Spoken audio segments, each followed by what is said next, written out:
Welcome back to the Basic Bee podcast. I am back with another guest and really good friend of mine in the copywriting world. I'm here with Grace Fortune, and we're going to be talking about how to use testimonials, hard data, and case studies as social proof before and during a launch.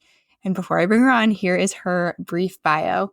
Grace Fortune is many things: launch strategist, copywriter, founder of Grace Fortune Marketing Inc., co-host of the Copy Table podcast, as well as a lover of coffee, animals, and Broadway. Passionate about transforming the launch chaos tornado into something achievable, she created the process-driven Unfuck Your Launch framework to help clients create and launch offers like online courses and memberships. Grace, hey friend. Hey, how's it going? I'm doing so great. You and I have both been looking forward to this, and we're going to just geek out on this stuff. Yes, thanks so much for having me. Of course, thanks for being here. I'm going to hit you with the question that I ask everybody at the beginning of these things. Which do you believe is the most important for sales? SEO, storytelling, or social proof? Oh my gosh, that's a really hard question to answer because I personally believe that they're all important. If you're going to put like literally a gun to my head and say which one is the most important, I'm going to have to probably say storytelling. Okay. Because storytelling is connection building, right? So you can have, all the SEO and all like the hard facts and whatnot, but if nobody's connecting to that, then it doesn't matter, I think. Oh, I'm totally with you. Yeah. But that's, like I said, a gun to my head answer. I like your first and your second answer. They're both totally valid and welcome here. I'm here for both. Excellent. All right. So social proof, when it comes to this, first of all, what do you want to get across to people about social proof? So when it comes to adding social proof to, launch copy, I just feel that it's one of the most essential things that you can actually do. Like you should bother with this because even if you're telling, awesome, fun stories and you're outlining what people are getting with your launch offers and, all the essential components of launch copy, like it doesn't necessarily mean that they're going to convert unless you have all of the hard data and case studies. And here's why. So case studies and all the hard data, they build credibility and trust. So when somebody is saying what your offer has done for them, it's proving with concrete evidence that whatever you're offering is actually going to deliver what you say it's going to deliver. It gives just an extra layer of authenticity and trustworthiness. Like there's the three things that copywriters all talk about. It's building know, like, and trust. Without trust, the know and the like aren't necessarily going to make buyers. Yeah. It addresses skepticism. So if people are skeptical, knowing that somebody got results that they're looking for might push them over the edge to get them to buy. It validates any claims that you're making. So it's not just like, hey, I'm Grace Fortune. I'm awesome. Take my word for it. Here, it's even though I will, but okay. I mean, that's great, but not everybody might know me that well, for example. And, if somebody else has gotten the result that this person, potential buyer, wants, then, like I said, it might push them over the edge to buy. You can use testimonials to highlight like very specific benefits that your program or whatever you're offering will give them. So, like, let's say, for example, if you're offering a copywriting course, if you have a testimonial that says, this course helped me double or triple my monthly revenue, that's a lot more appealing than this course is awesome. I loved it, right? Yeah. I really like hard data. Like that's big for me. Makes your brand seem more human. It shows that you're an expert and an authority in that space, and you can actually use it to enhance your storytelling. It's a common misconception. Some people think that hard data and numbers can be kind of dry and boring. They don't have to be. So that's my 2 cents. No, I love that. Say the part again that you just said about, it was something about like the testimonials actually bringing the story to life. They help tell the story. That is what I do in the case studies. That, the way that I write them, at least, is where I have testimonial quotes woven into the case study itself. Because a lot of us, at least when I was first beginning with case studies, people are like, oh yeah, those boring, dry things that are just like the problem, the solution, like bing, bang, boom.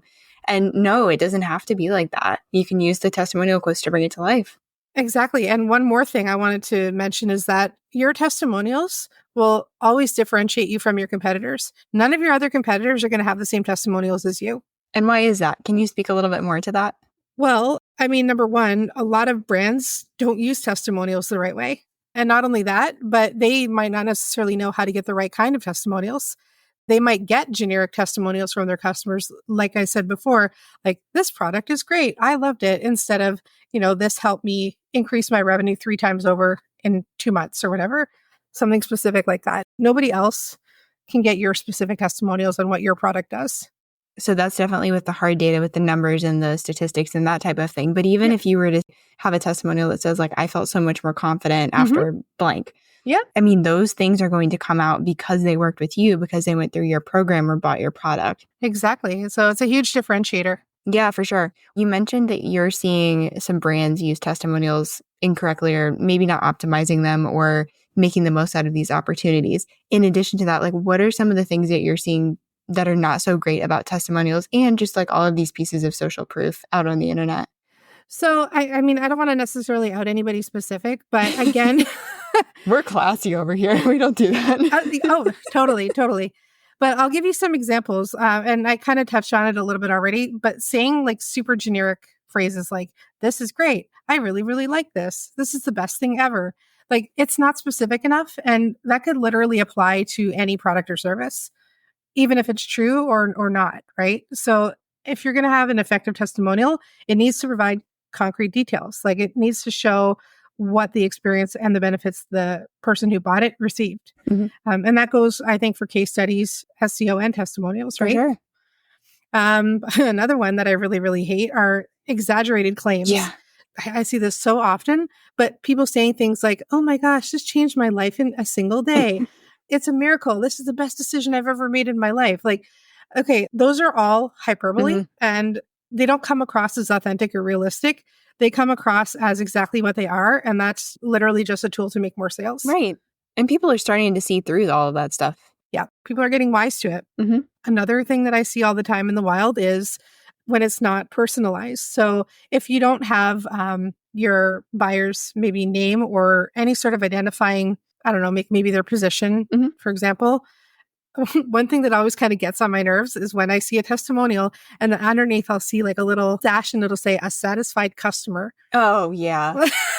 Thank you for being so helpful and helping me identify with this person. And I understand that your clients may not always want to see their name posted out for purposes of your marketing. I understand that, but like, I feel like a really good testimonial is going to come from somebody who's actually proud to have their name next to your product, right? Like, they genuinely love this. That's going to make a way better bit of social proof, like for a case study or just a plain old testimonial, than just some generic, not personalized comment. That's just my opinion on it. Yeah.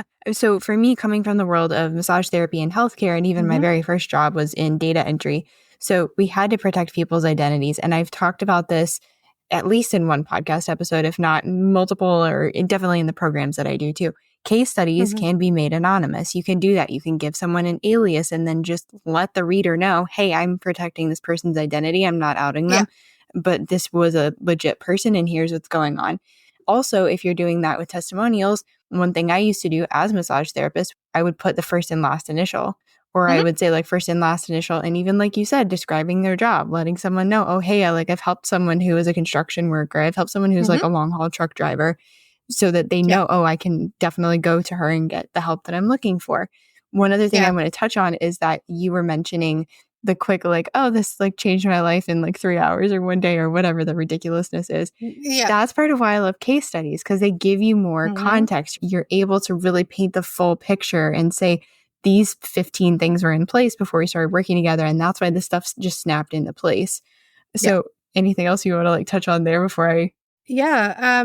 One phrase that always keeps coming into my brain that just makes my skin crawl is the phrase 10xing anything. Yeah. Oh my gosh. That phrase drives me insane because it's very generic. Like, how do we know that that's actually true? I like very, very specific numbers. I like what you said about case studies as opposed to just plain old testimonials. Because like you said, you can actually weave a story around it and tell what were things like before, what were things like after. And it's a lot more detailed and frankly more interesting to read than just a paragraph of somebody singing your praises. Yeah, because it paints that bigger picture and it puts you in that what was going on in their life. I've written case studies where people are moving, where people lost all of their social media during a launch, where like these really dramatic things were happening and you get to get into that person's seat and really understand what was going on. So touching back on testimonials for a second, you said that things are a little bit generic. Like, this was great. It was wonderful working with Grace. How can we, in the ask of our clients, help them to share things that are more specific about working with us? Sure. So honestly, one of my favorite things to do when I'm getting testimonials is to have a form that somebody can fill out. And it just asks very, very specific questions. Like, why did you reach out to Grace for copywriting services or launch services? So I'm just spitballing an example Mm-hmm. here. When they answer that question, it gets you into their mindset before they came. And then you can ask other questions like, what were the results from working together with Grace? How do you feel now that you've done this project? You ask very, very targeted questions to get a picture of the transformation and the results that you've gotten for them. Yeah, that's exactly what I was looking for, is be specific. If you want the Yes. specifics in your testimonials, you have to be asking more specific questions just Yeah. versus like, hey, if you enjoyed working with me, will you write a testimonial? Like, anyone listening, when you get that question, where does your brain immediately go? I know for me, it's like, well, is there anything you want me to highlight? That's Yeah. literally the first thing I'm asking. So how can I just phrase the question where they can say that instead of needing to come back to me to ask that of me? For sure. And like the harder it is for them to give you a testimonial, the less likely you are to get one. Hmm.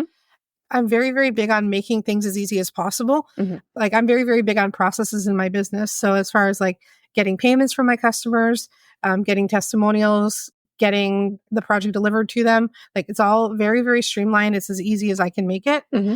Because like the easier that you make it for somebody else, the more likely you are to get what you want. Yeah, that's a really good point. Is like, how can you make it easier for them? I know I have another interview, and I'm not sure if it will be out before or after yours, but in that interview with Chantel, I was talking about the different ways that we can collect social proof. Hmm. So you Yeah. mentioned the form.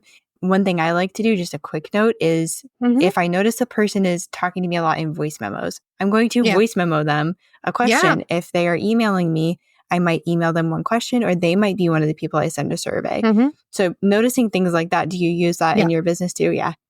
I mean, admittedly, not as much as I should, Hmm. but I definitely love that idea. And one thing that I saw is this from Typeform. I think it's called Video Ask, where you Yeah. can actually like set up videos that are, it's like you're talking to this person, just asking them questions, and then they can type out a response or they can record you a video back.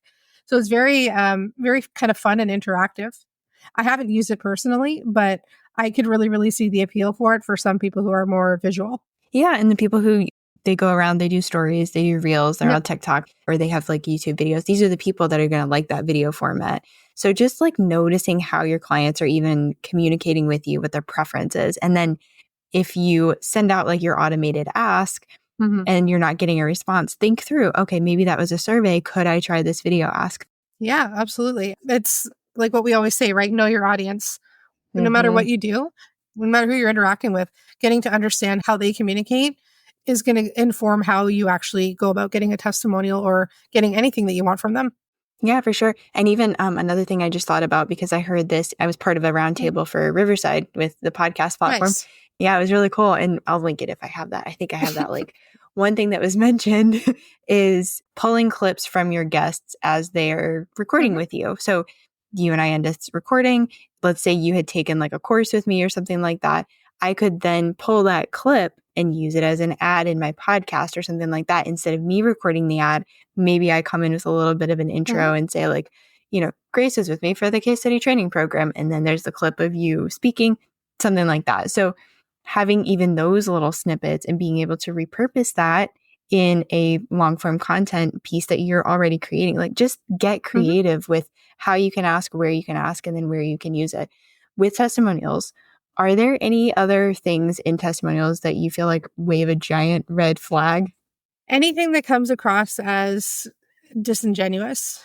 I feel like anything else that I could say kind of would fall under the umbrella of what I shared already, like the over Mhm. exaggeration, not personalized, like too generic. Anything else that I would add would fall under those flags. But I would just say, like, if you want to get better testimonials for case studies or whatever you're going to use them for, just encourage your customers to be as specific as possible with their experiences, like how they felt during, before, and after. It's the authenticity, personalization, and realistic nature of whatever they tell you that's really going to be connecting that you can actually use.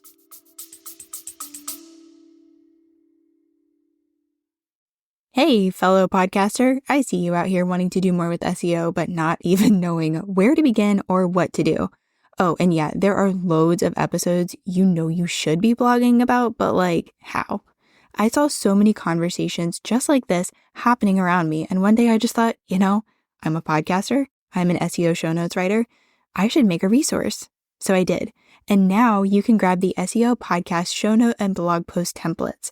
You get everything you need to go from podcast idea to SEO optimized podcast show note to SEOified blog post, which means you've got 2 long-form content pieces out here marketing for you 24/7. I even included video training so you know exactly what goes where and how to incorporate SEO for your podcast ASAP. Click the link in the show notes and grab your templates today. Yeah, I love that. When it comes to hard data, you've mentioned, some of the numbers. What other kinds of hard data can we be on the lookout for? So we already talked about like financial results. If you're a copywriter or in marketing, like you could use maybe conversion rates, click-through rates, open rates, anything to do with the impact that your work has given the result of their marketing campaign. I hope that made sense. Yeah. Anything that can reflect that will be useful. But like, let's say, for example, I don't know, let's say we're going to talk about like a productivity app or something. Like, how much time did you save a person in a week? Is it 20 minutes? Is it 3 hours? How much, right? Getting as specific as you can is going to be useful. So it's really, really knowing your audience and knowing what kind of problem that they're trying to solve. If you can speak to any kind of tangible result for the problem that you're trying to solve, that's what you need. Yeah. There's a couple other things that are coming to mind. So again, with going back to context, this showed up recently in a case study that I was copy editing a little bit. And they had this stat about using a certain social media platform. Something like this client was performing at blank engagement rate on the social platform. And so I wanted to have some context. Is this good? Is this like way better than normal? Is this just slightly better than normal? So even thinking of like, what are those normal ranges and then giving context even within the hard data that you're sharing. And then another thing too is Brittany McBean, actually, one of our mutual friends, shared, there was something I was writing and I can't even remember what it was, but she's like, don't forget that statistics are also hard data that you can use and cite. So anyone who's listening, just encourage you to think through that as well, because she said that and it opened up a world of opportunity when I was, writing a new thing or offering a new deliverable. Yeah. For anybody who's listening, if you're trying to think of a way to put that into action, like let's say, for example, if, you're serving, let's say a financial advisor and you know that the average rate of closing new clients for a financial advisor is like, 3%. But you know that because of your work, they're closing at like 5% or something. You can say like in other parts of your copy, not necessarily in the testimonial, that the average is 3% or whatever it is. And then the testimonial that says, I got 5%. Yeah. And something that I used to get hung up with testimonials is that I used to think that the before and after had to be directly in the testimonial. Like the client had to say it. That's not necessarily true. Right. So you just got to be a little bit creative. Yeah, you do. And that's a really good point too, is like, actually, speaking of this, when it comes to a testimonial, what do you feel like can be edited or can it be edited? Okay. So the only thing that I would edit for myself is any like really obvious spelling or punctuation issues. But even then, I personally wouldn't make any edits without asking my client. And I would even say, hey, I really love how you said this thing. Can we elaborate on that a little bit more and let me know what it was like before? What are the averages that people that you know are getting? So there's nothing wrong with asking the people giving you testimonials to elaborate. Yeah, that's a good point. There's one thing that I will sometimes do, and it's if they just said like, working with her was great, I might put my name in there if my name hasn't already shown up in the testimonial, or, mentioning a podcast or mentioning a certain package name. And usually I go ahead and run with that because I know what they were talking about, but the reader isn't going to know that unless I specify it. However, and if it makes you feel more comfortable, anyone listening, you can totally go and run this by the client. 99.9% of the time, they're going to be like, oh yeah, that's amazing. Go for it. Absolutely. It does depend on your relationship with your clients too, right? Like my clients and I are all pretty tight. Like we'll literally sit there and send each other memes sometimes. Like it's just, it depends. So I feel a little bit more comfortable with making changes and saying, hey, what do you think of this? This would help speak to whatever thing that I'm trying to get across. Yeah. And they're like, yeah, go for it. As long as it's true, like they usually don't care. Yeah. The main thing you can't really screw with is the essence of what is being said in that testimonial. Oh, absolutely. Just saying that in case anyone listening is like, oh, yeah, that can't really mess with that. Yeah. I mean, most people, and especially anyone listening to this podcast, are going to be on the up and up. But just like saying that, I know that you are big with like weaving personality into copy. How can we weave our personality in a little bit more with pieces of social proof? Yeah. So I'll lead with the TLDR, which is a little weird, but adding personality to any kind of social proof, whether it's case studies, testimonials, the goal is to make it more engaging, relatable, and actually reflecting your brand's voice. So a few ways that you can do that is by, having a brand guide, first of all, like how does your brand talk? Mm-hmm. Understanding what your brand is like, and like encouraging your customers to write testimonials in their own words. You can ask for like maybe minor tweaks or for them to elaborate on things, but don't ask them to edit their feedback to the point where it doesn't sound like it's coming from them. Mm-hmm. I would say like highlight unique phrases or expressions that they use that really, really showcase their personality and kind of tie back into your brand. So on my website, I have very specific parts of my testimonials highlighted that I really like. Mm-hmm. I also like to add personality to social proof by just showcasing like diverse voices. Like don't just show like the average person, like show unique people. Like I do a lot of work for financial advisors, so I have some testimonials from them, but I also have testimonials from copywriters, I have testimonials from marketers. Like it's use different voices. I like adding personality as well by add like visual elements to it. So if you can get their permission to maybe use a photo or maybe get them on video, like use Video Ask if you get their permission. You can create on-brand graphics that showcase these testimonials. Or what I really like, and I've seen you do this, Brittany. Like, what have I done? I like how you take screenshots.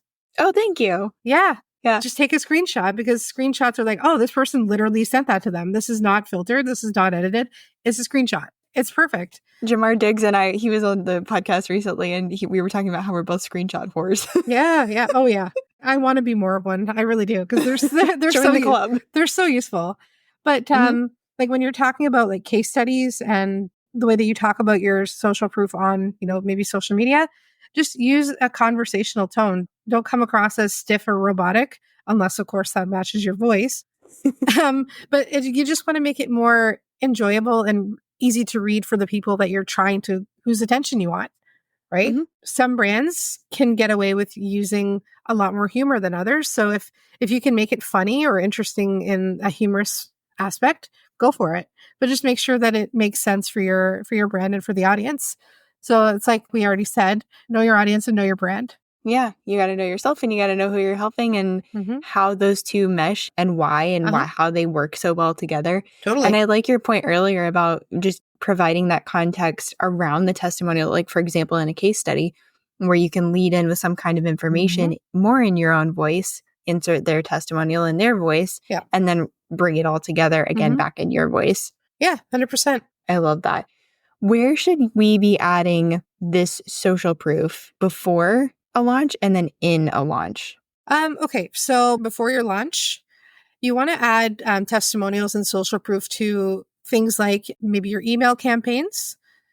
So if somebody is just entering your welcome sequence, you can sprinkle testimonials throughout there.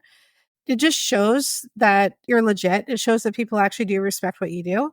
You can also, as far as like social media goes, you can just do it in the form of posts and updates. And you can even have actually on your website, you can even have like a dedicated testimonial and case studies page. So if you want to do that, then you definitely know who to look for help for that. You. I mean, and you. Thank you. But just it's sprinkling it where it's easy to find is bottom line. So in your emails, in your social media pages on your website, in the pre-launch context, if you're doing like a webinar or live event, you can sprinkle it through the introduction of your webinars. You can put it in like a Q&A type thing. There's so many different possibilities. Before you're actually launching something formally, you could even do like free trials and demos to get more case studies and social proof. Yeah. from the people that are actively going through it at that moment. Yeah, I've seen that. Exactly. Especially if your offer is fairly new and you're fairly new to what you're doing. Just doing like a beta run, it can be really, really helpful. Yeah, I found it to be extremely helpful. And then, like Yeah. you said, you've got people going through, you're getting real-time feedback, you're able to Yep. fix any Mhm. things that are kind of clunky or just not really working, reordering things if it's a course or program. Yeah, couldn't agree more on that one. Yeah, and another one, of course, is blogs. You can sprinkle testimonials and whatnot through your blogs. You can even make your case studies into a blog, right? Sure can. So, like, there's so many things that you can do. Yeah. One thing I like doing this last launch for the case study training program is I had like some of my clients come on the podcast so that people could actually hear from them. And then I was able to link to it in emails, link to it from Instagram stories. You're the pro here, but I think thinking through any pieces that you can easily link to, easily reshare, easily repurpose was probably be really huge. I found that helpful. Yeah, anything that you can easily send and share is going to be way better than something that's going to just, die on somebody's social media feed. So unfortunately, it's kind of a cold hard fact with social media that number one, I can't remember the exact number, but your content actually gets to like a ridiculously low percentage of your 3 to 5% of people. Yeah. Okay. Thank you. That was the number that was coming to my head, but I didn't want to be wrong. So no, you were right. It's probably lower for all we know. You're putting all this effort into making social media content and it's gone. Right. So why not focus more of your efforts on something that's actually going to stay around longer, like case studies on your webpage, testimonials on your website or your blog or your emails, right? And you can repurpose them over and over again. Yeah. I was just thinking, you can totally easily repurpose your emails or even use most of them and maybe change out a couple sentences, update the social proof to your point, things like that. For sure. I love that. Any final thoughts as we wrap up? I was going to say, if you want to add more quality social proof while you're in the middle of a launch, I would say make sure that you have testimonials or links to maybe your case studies in maybe the hero section. You can put them throughout the page where it makes sense. Same thing with sales pages as well, of course. You could even do them above the fold on your product pages, like before you go into the information about the product, do a testimonial about why it's awesome. That can work.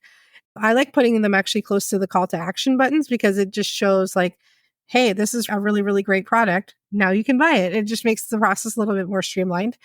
Oh, of course, on your thank you pages, you can do it in your social media ads, like your Facebook or Instagram ads, whatever you're doing. There's so many places that you can put them. And of course, your promo emails and social media posts. So many good places to put them. I'm going to make sure that I link to definitely Brenna's episode because we talk about pre-launch a little. We dive even deeper in that. Oh, yeah. Justin Blackman's episode, just because it's a fan favorite and we mentioned you in there. So that's going to be linked. And then Jess Brooks as well, because it was a case study interview for the case study training. Okay. But toward the end of it, she even talks about ways that we can seed in our case studies on the sales page. And I think she gave 2 or 3 different examples. That's awesome. Yeah. So we'll make sure we have all of that. And then where can people connect with you and get into your world? Okay. So if you want to find me specifically, I try to make myself easy to find. You can find my website, gracefortune.com. You can email me, grace@gracefortune.com. On all social media platforms, you can find me at It's Grace Fortune. So drop me a line, shoot me an email. I'm always happy to talk about this kind of stuff. So yay. Did you mention the podcast? I can't remember. Right. Thank you. I have launched a podcast of my own. I'm not going to say that it's as good as yours, Brittany, because nothing is. Oh, stop. No, you guys have a great podcast. No, I'm only kidding. This is not a competition. I'm just kidding. But so I launched a podcast with my friends, Erin Pennings and Nicole Morton. And they are people who I've known for a couple of years now, the other fellow copywriters. And we have a podcast called The Copy Table.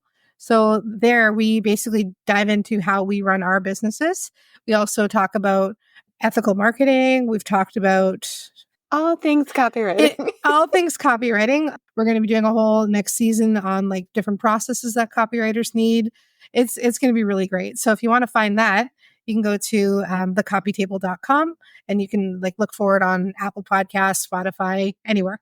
All the things. Also the show notes. I'll make sure it's linked. Thank you. Yes. Yeah, of course. I'll make sure it's easy to find. We love simple over here in this corner of the world. Yeah. Thank you so much. I was so excited to talk with you and you gave so many good ideas. I'm going to have to go back and take notes. Thank you. I hope I delivered. Oh, of course, always. All right. Thanks for having me, Brittany. Thanks for being here.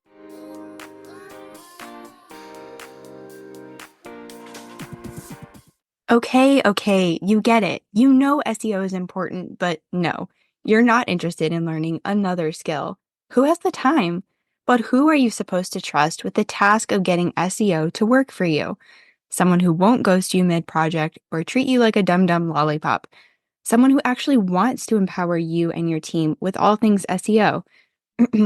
Hi, yes, it's me, Brittany, and you are the person I created the SEO packet for. You're curious, you want to understand this thing better, but like only a little bit.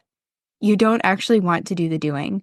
This way, you get the key SEO stuff super fast, and you get support throughout and beyond the project. No more letting Google gift you the wrong SEO strategy. Time to put the right words in the right places and get found online by the right people. Find all the info you need below.